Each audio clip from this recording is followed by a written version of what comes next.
The story teller. Friends, आज के अपने इस वीडियो में हम सुनेंगे दुष्ट सर्प और कौवे की कहानी।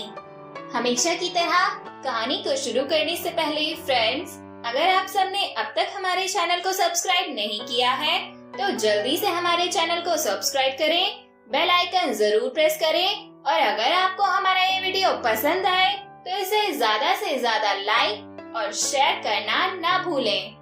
एक जंगल में एक बहुत पुराना बरगद का पेड़ था।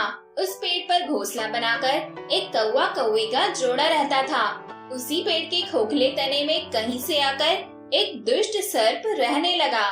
हर वर्ष मौसम आने पर कौवी घोंसले में अंडे देती और दुष्ट सर्प मौका पाकर उनके घोंसले में जाकर अंडे खा जाता।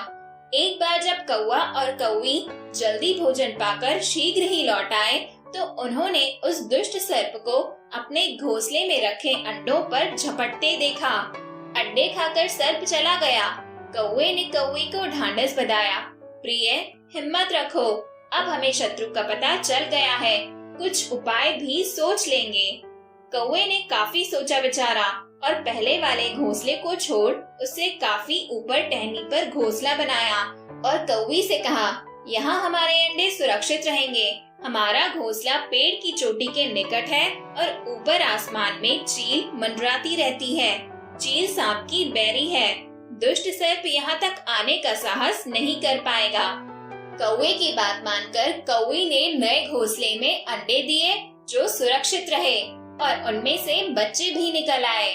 उधर सर्प उनका घोंसला खाली देखकर यह समझा कि उसके डर से कौवा कौवी शायद वहाँ से चले गए हैं, पर दुष्ट सर्प टोह लेता रहता था। उसने देखा कि कौवा कौवी उसी पेड़ से उड़ते हैं और लौटते भी वही हैं।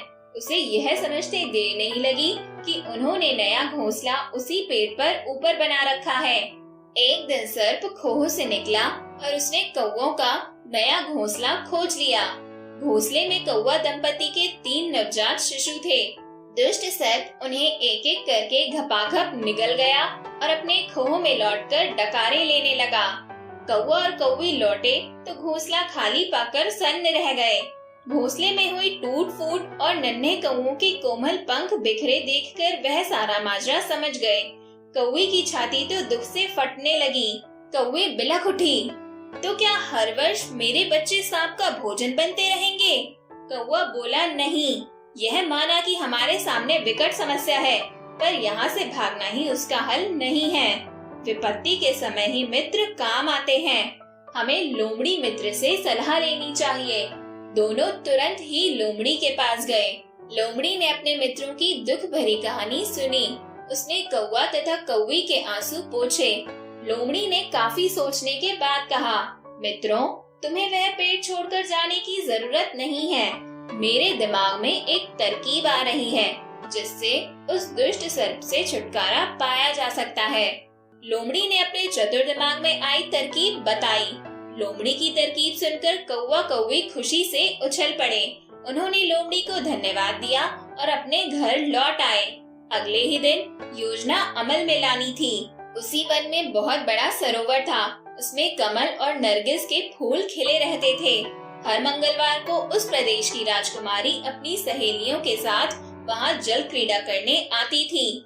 उनके साथ अंगरक्षक तथा सैनिक भी आते थे। इस बार राजकुमारी आई और सरोवर में स्नान करने जल में उतरी तो योजना के अनुसार कौवा उड़ता हुआ वहां आया। उसने सरोवर तट पर राजकुमारी तथा उसकी सहेलियों द्वारा उतार कर रखे गए आभूषणों व कपड़ों पर नजर डाली। कपड़े से सबसे ऊपर था राजकुमारी का प्रिय हीरे व मोतियों का विलक्षण हार। कौवे ने राजकुमारी तथा सहेलियों का ध्यान अपनी ओर आकर्षित करने के लिए काव काव का शोर मचाया।